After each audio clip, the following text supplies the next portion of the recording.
Libro Recuerdos y fantasías de un daño cerebral adquirido por Francisco Moreno. Locuta Juan Picazo. Mercedes y Alfredo, la pareja.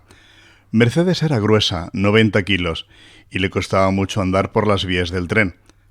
A la hora de la comida se dirigió a la cafetería para comer, lo que sería un dilema para ella, ya que nada de lo que la carta tenía era de su agrado. Por supuesto, todo precocinado y disfrazado con unas hojitas de lechuga. Al final, eligió un menú y al ataque. El meneo del tren hacía que todo se moviera. Un señor con sombrero se le acercó, se presentó y le hizo compañía. Ella empezó a contarle por qué estaba allí, y Alfredo, que así se llamaba, no salía de su asombro. Alfredo empezó a contarle su vida y ambos se sentían a gusto por estar acompañados en aquel largo viaje.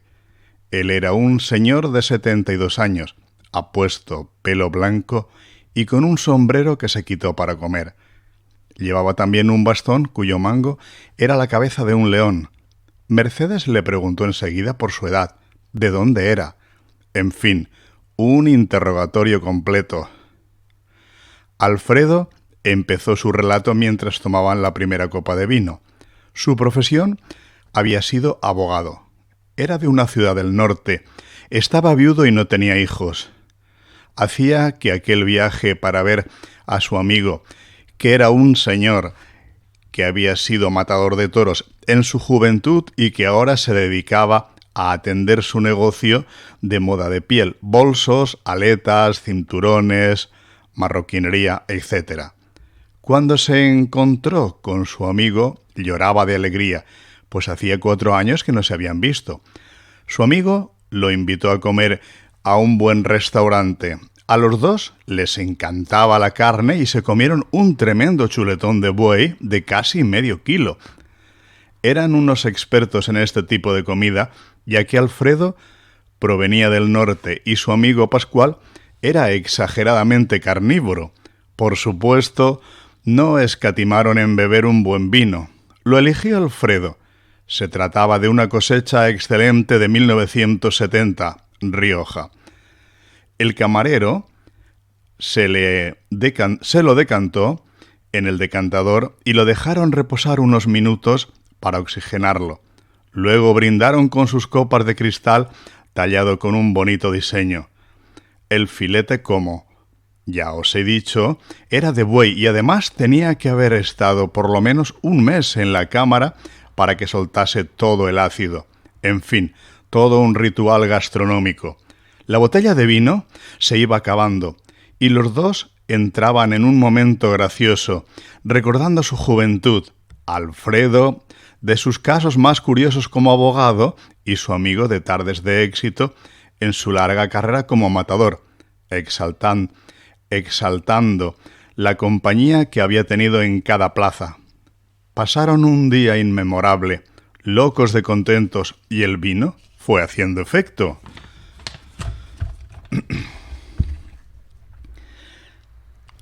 Regresaron a la tienda y muy contentos saludaron a las dependientas que enseguida se percataron del estado de euforia en el que se encontraban.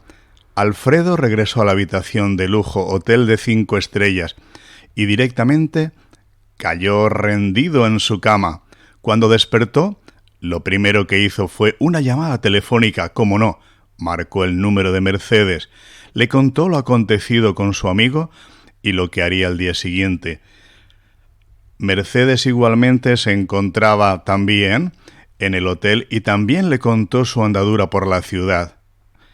Había visitado varios museos, la catedral barroca del siglo XIV, donde estaba enterrado un rey del país que reinó en el siglo XVIII, y descansó en un enorme parque con frondosos árboles, donde casi se quedó dormida.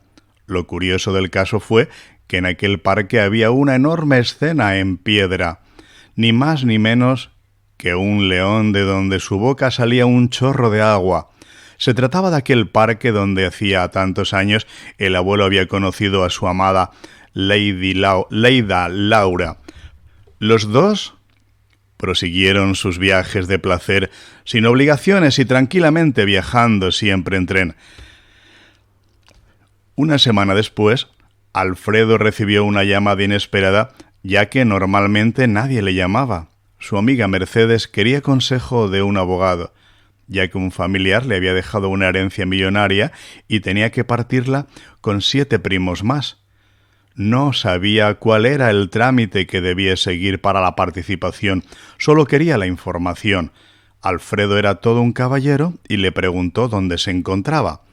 Casualmente, solo les separaban unos pocos kilómetros y Alfredo, después de comer, se dirigió a encontrarse con Mercedes, que lo esperaba en la estación con su bolso de piel marrón que Alfredo le había regalado de la tienda de su amigo el torero, y sus zapatitos de tacón, y por supuesto su vestido de domingo.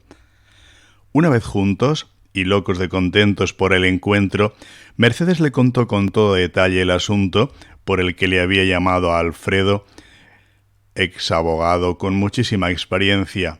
Le dio la enhorabuena y tras estudiar la herencia le correspondía una asombrosa cantidad de dinero, nada más y nada menos que 1,5 millones de euros y un piso de 300 metros cuadrados junto al parque de la gran ciudad.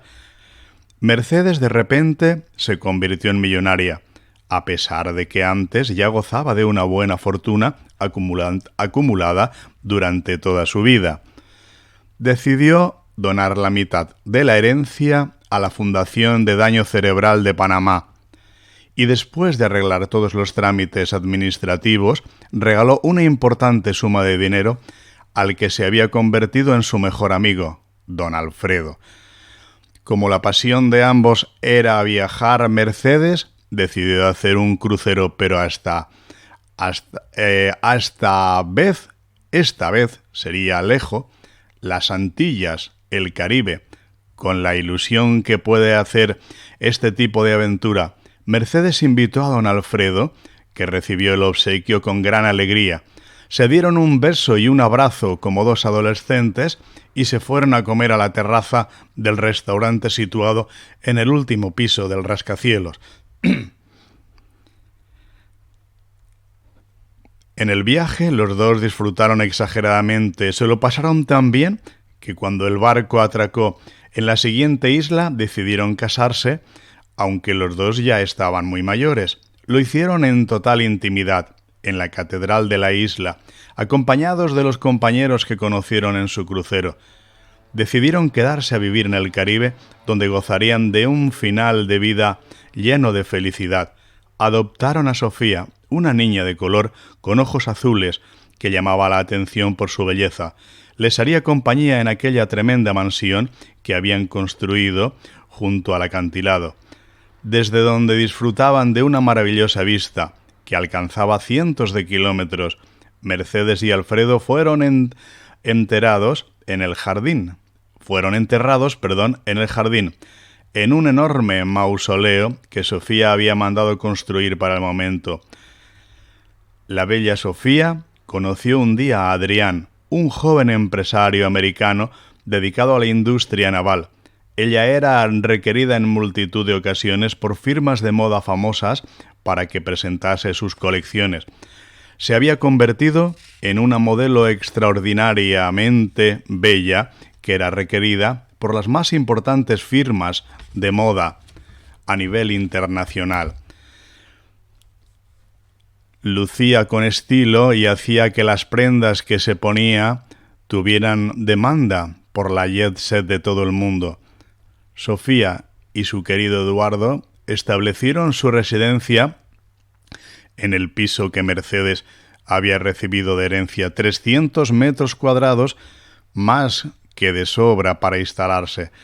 Pronto harían amistades y empezarían a relacionarse con la gente más famosa del mundo de la jet set. El americano había comprado un yate de superlujo de 40 metros de largo, con terraza en la cubierta, solarium y una lujosa barra de bar. Había empezado su andadura por el mundo de fábula y apariencia de alta burguesía, con amistades del mundo del espectáculo cantantes, deportistas famosos y algún que otro político. Su posición económica era inmensamente despreocupante. Además de su negocio, contaban con la inmensa fortuna que Mercedes y Alfredo habían dejado a Sofía. Al cabo de unos años, Sofía se había enamorado de Nino Ponte, un apuesto señor de porte elegante y aspecto olímpico. Deshizo su matrimonio con el americano y empezó la vida con Nino. Era piloto y dueño de la escudería Rinaldi de Fórmula 1 y por su gobi a la velocidad tenía una fábrica de automóviles de carreras. Sofía había encontrado de lleno a formar parte de la gente famosa y caprichosa. El próximo capricho sería espectacular. Les apetecía un safari. El sitio más atractivo era la selva amazónica y transcurridos unos meses se pusieron en marcha. Consecuencia, el amor no tiene edad. Amigos. Aquellos amigos que de pequeños nos íbamos de excursión eran ahora el poderoso tesoro que tenía. No me dejaron sola nunca y me demostraron su cariño inmenso. Consecuencia, quien tiene un amigo tiene un tesoro. Viaje en barco. En marcha vestidos para viajar durante varias horas, para cruzar el Atlántico con ropa que ya expresaba las intenciones de su destino, pantalones vaqueros y chaqueta tipo safari, con sombreros para la ocasión. Su capricho había sido el motivo de que Sofía le sacase partido a la ocasión. Lucía su espectacular figura, con marcas bien visibles en su ropa. La selva brasileña le esperaba para darles aventuras y momentos que nunca podrían olvidar. En Brasilia tomaron la avioneta que los llevaría a su destino, un hotel de 5 estrellas en medio de una gran planicie, vallado para que los animales no pudieran molestar a los huéspedes. Habitaciones decoradas con objetos de las tribus selváticas y piscina a lo grande, con motivos del río Amazonas, incluso una isla central donde podías tomar cualquier cosa. Consecuencia, aunque la mona se vista de seda, ya sabes, ¿no? La historia de poco a poco. Hoy, viernes 16 de mayo del 19, temprano como de costumbre, os quiero contar una historia que he vivido, sufrido y superado. Espero os traiga recuerdos y os sirva para estar orgullosos de vosotros mismos. Gracias a las personas que me ayudaron a que este libro lo tengáis ahora en vuestra mano o en vuestros oídos. Es Coach. Todo empezó un sábado por la tarde después de comer y haber visto un trocito de la película, que seguro sería de vaqueros. Mi vecino y yo nos fuimos al parque de la iglesia. En aquel tiempo estaba todo por asfaltar. La calle Hispanidad, Cortes Valencianas, etc. Pasado el convento de las Dominicanas y saltando los pilones de piedra, nos sentamos en la valla que estaba adornada con bolsas de piedra. Allí encontramos un conocido. Le preguntamos por curiosidad qué hacía allí. Estaba esperando unos amigos que pertenecían a una asociación, Adoración Nocturna. Mi vecino y a mí, nos sonó un poco raro. Pasado un buen rato y por la ventana de un bajo se asomó un chaval por la reja. Solo cabía la cara hasta las orejas. El chico nos llamó. Pasar. Y eso hicimos. Entrar en aquel tremendo hall con cuadros en las paredes. Uno ponía promesa, otro ponía ley y junto a ellos un señor con sombrero de la policía de Canadá. Aquellos cuadros serían decisivos en nuestra forma de vida. Entramos en ese local que estaba decorado espectacularmente. Paredes forradas con tela de saco, estanterías con caña y 2 banderas en la pared, una de España y otra con una flor en medio. El chico nos explicó un poco de qué iba aquello y accedimos a quedarnos un rato. El truco consistía en reclutar gente para formar parte del grupo y de esta manera él conseguiría una puntuación. Nos asignaron a un grupo de 3 o 4 chavales más. Y empezamos a conocer de qué se trataba aquello.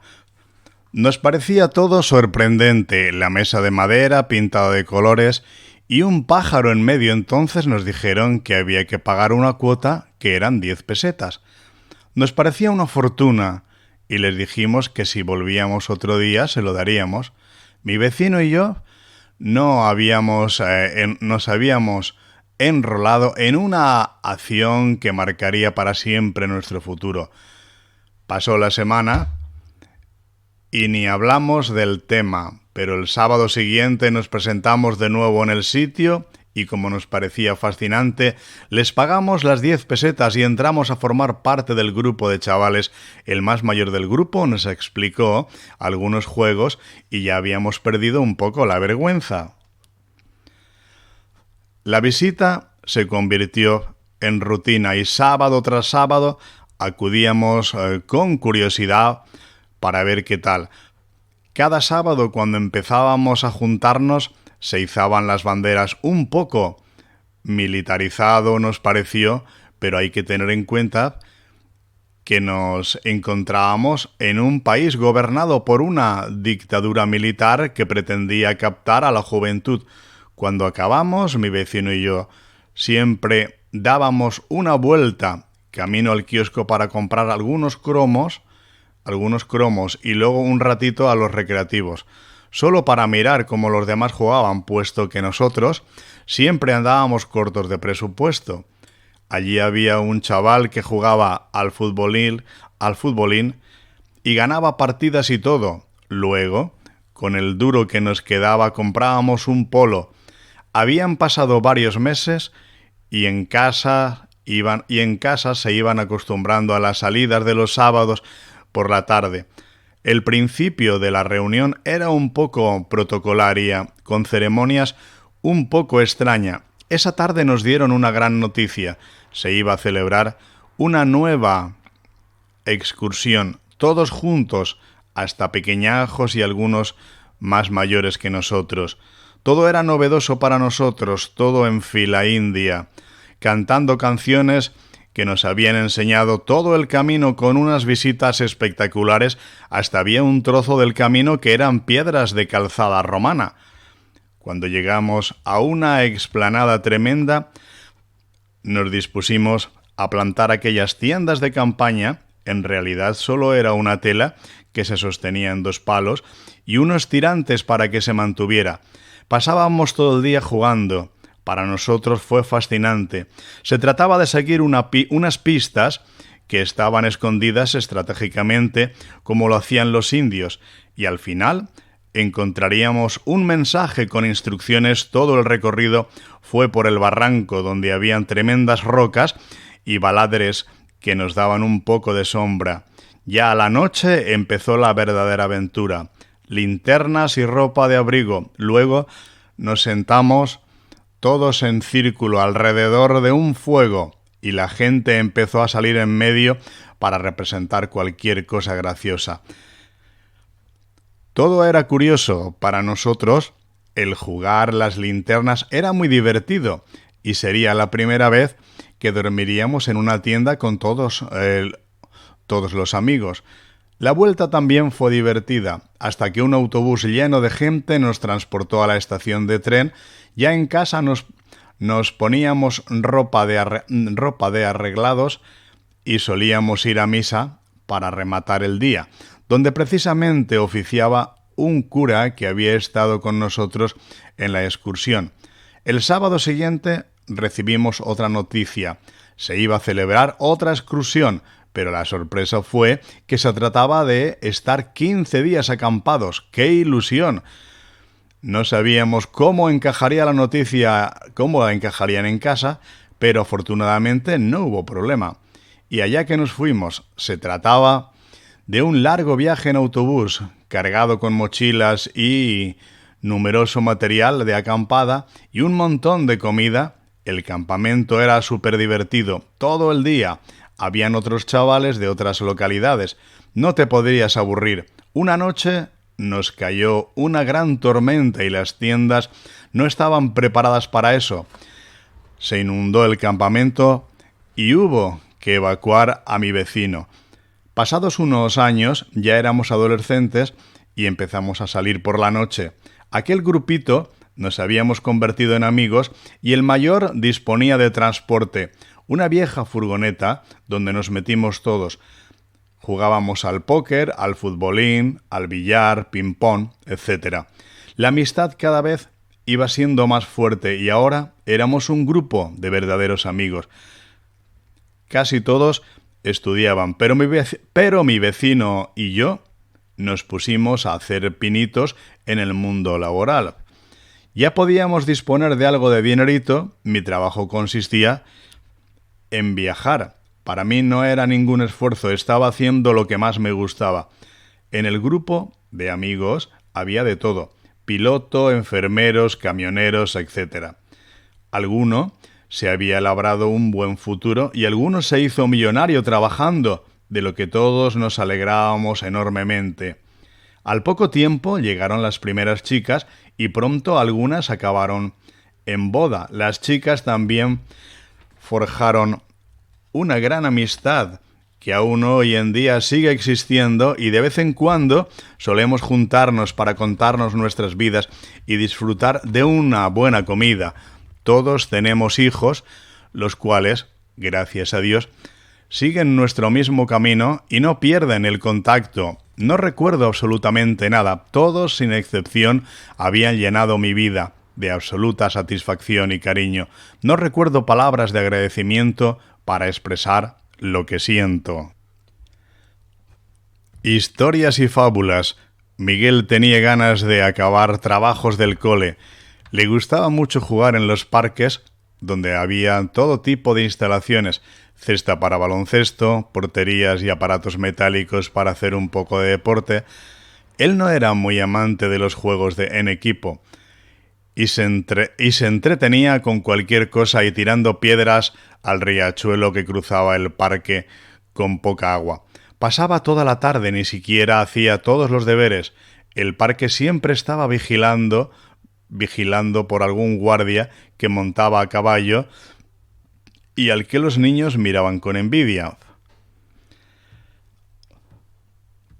También lo vigilaban varias estatuas de piedra, obra de escultor portugués, que parecían tan realista que Miguel se había enamorado de una señorita joven muy bien vestida y con una sombrilla plegada en la mano. Miguel se paraba frente a la estatua y le hablaba como si estuviera viva. La interrogaba cómo se llamaba, cuántos años tenía, cómo quieres que te llame. Él dejaba volar su imaginación y se contestaba él mismo las preguntas. La llamo Lady Laura, ya que escuchaba a veces a su madre cantando una canción con ese nombre.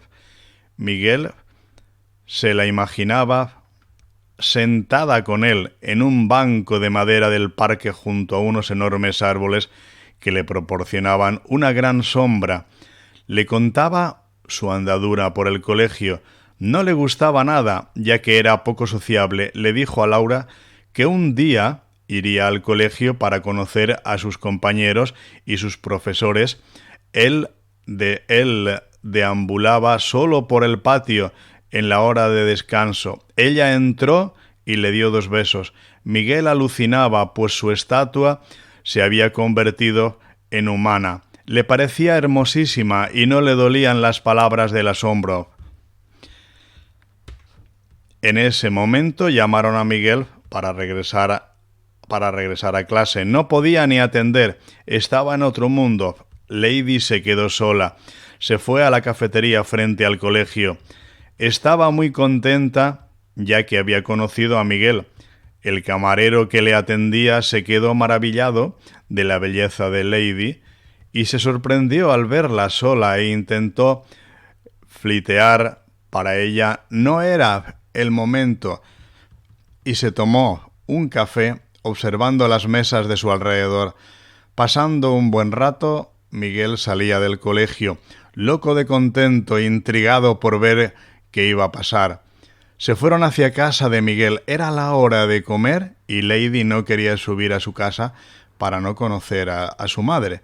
De manera que se volvió a el parque y se subió a su pedestal, convirtiéndose de nuevo en la estatua de piedra. Mientras tanto, Miguel mantenía en secreto lo que había sucedido y comió rápido para enseguida ir de nuevo a ver a Lady. Era verano. La familia había planeado un viaje fantástico. Se embarcarían en el gran crucero que los llevaría hasta las Antillas. Cogieron el vuelo en avioneta que los llevaría al puerto para embarcar. Aquel tremendo barco tenía 10 pisos de altura, unos 100 metros de largo. El tiempo no era muy bueno y el mar muy bravo. Se pusieron en marcha y la nueva experiencia no les gustó mucho. El barco se movía como si fuera una cáscara de nuez. Se asombraron del inmenso lujo que tenía el barco. El directorio indicaría el camino a seguir hasta llegar a nuestros camarotes. Cuando entré, que me quedé sorprendido, cama inmensa con colchón de agua, radio en la cabecera, wifi y un GPS en la televisión, que marcaba siempre el punto donde nos encontrábamos. Las vistas no eran entretenidas, pero el ojo de buey solo se veía agua y más agua. Podía describirte el barco, pero te contaré solo lo más importante que sucedió. Sorprendentemente, alguien me llamó por detrás cuando estaba tranquilo en la piscina.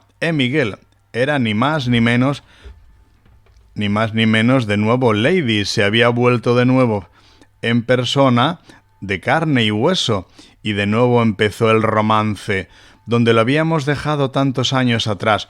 Un día, volando con aquel gigantesco globo, aterrizamos en un tremendo jardín de corte paradisíaco. Ni más ni menos, era la mansión de Sofía, que nos recibió con la amabilidad que le caracterizaba, vestida con un pareo que lucía su cuerpo escultural, con tela serigrafiada, con paisajes selváticos que había comprado en su viaje por el Amazonas. Cómo no, esa noche nos invitó a una suculenta cena que encargó en el restaurante tropical situado cerca de su casa. Su marido volvió exultante de alegría, ya que su escudería había ganado la carrera que se había celebrado en Japón. La relación del matrimonio era un poco sospechosa, ya que Sofía le hablaba de una manera despectiva y él aguantaba sin mediar palabra, solo saludándonos. Tiempo después me llegaron noticias de su divorcio con el manager de Fórmula 1.